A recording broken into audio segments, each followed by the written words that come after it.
Hello बच्चों, let's read the question.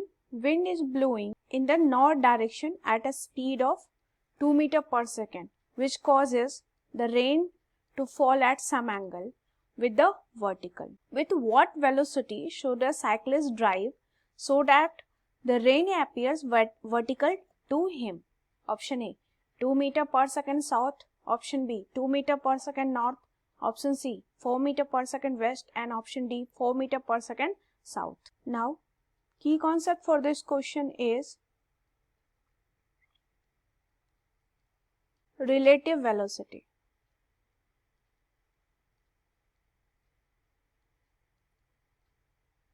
Relative velocity का concept लगाएंगे हम. इजी इक्वेशन के लिए हम नॉर्थ साउथ को ऐसा दिखा देते हैं, that is north and south. ये कैलकुलेशन के लिए हम ऐसा कर रहे हैं.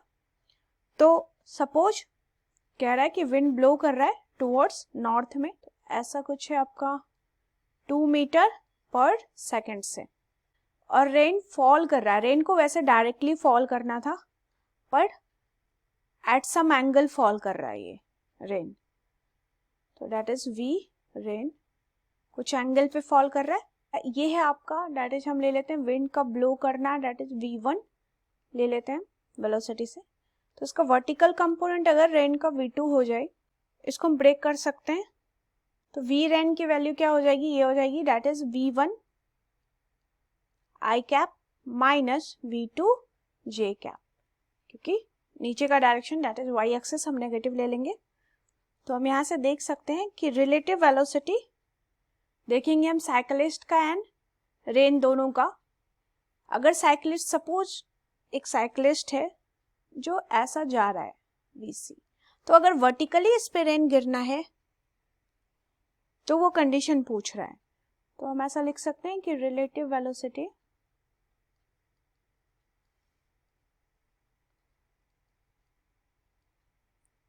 of cyclist and rain. Question कह रहा है कि क्या रिलेटिव वेलोसिटी होगी साइक्लिस्ट की कि रेन वर्टिकली उस पर गिरे. तो हम ऐसा कह सकते हैं कि वर्टिकली कब गिरेगा, जब दोनों का सिर्फ और सिर्फ y कंपोनेंट होगा. And rain drop should have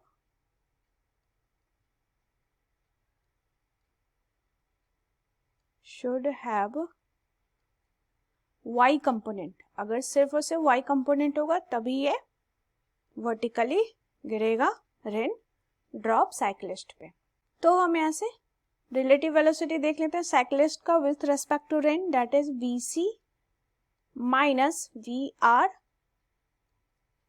ठीक है, तो vc को क्या लेंगे, साइक्लिस्ट है ये. साइक्लिस्ट अगर पॉजिटिव डायरेक्शन में ट्रैवल कर रहा है तो vc को क्या लिखेंगे हम, that is vc i positive x axis पर है, माइनस vr रेन की वैल्यू जो हम डायग्राम में लिख चुके हैं, that is v1 i minus v2 j. तो ये हो जाएगा आपका vc इंटू आई कैप माइनस में v1 i cap plus v2 j cap. ये हो जाएगा रिलेटिव वेलोसिटी ऑफ रेन. अगर हमें सिर्फ और सिर्फ y कंपोनेंट रखना है तो x वाला जो कंपोनेंट है, x वाला कंपोनेंट ये हो गया, i कैप कॉमन ले लेते हैं, vc माइनस v1, इसको जीरो करना होगा. तो फॉर रेन अपीयर्स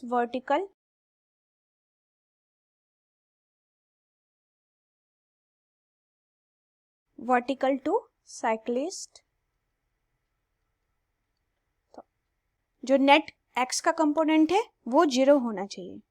तो हम ऐसा लिख सकते हैं पिछले इक्वेशन से कि vc minus v1 equal to zero. तो vc माइनस v1 इसको जीरो कर दे. तो यहाँ से साइक्लिस्ट की वेलोसिटी क्या आ गई, v1 की इक्वल. v1 क्या है हमारा 2 मीटर पर सेकेंड, ये गिवन में है.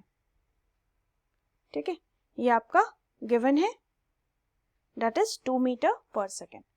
और पॉजिटिव वैल्यू आई है, मतलब हमने स्टार्टिंग में ही जो डायरेक्शन लिया है v1 का विंड का, वो लिया है नॉर्थ के साइड, यानी कि ये भी जो है ये है टुवर्ड्स नॉर्थ. जो विंड की वेलोसिटी है उसके इक्वल आई है. तो यही हमारा आंसर है। ऑप्शन में देख लेते हैं, तो 2 मीटर पर सेकेंड टुवर्ड नॉर्थ, 2 मीटर पर सेकेंड टुवर्ड नॉर्थ, तो हमारा आंसर हो गया यहाँ से ऑप्शन बी। की कॉन्सेप्ट इस क्वेश्चन में हमने यूज किया रिलेटिव वेलोसिटी का। यहाँ पे अपनी कन्वीनियंस के लिए हम नॉर्थ साउथ इस डायरेक्शन में ले लेंगे, ठीक है। तो यहाँ से हमारा साइक्लिस्ट का velocity with respect to rain देख लेंगे हम, इसका एक्स कंपोनेंट को 0 कर देंगे, सिर्फ और सिर्फ वर्टिकल वेलोसिटी के लिए, वर्टिकली गिरना चाहिए रेन ड्रॉप। तो यहाँ से ये आंसर आ गया 2 मीटर पर second towards north, that is option B is the correct answer. I hope you understood it well. Best of luck.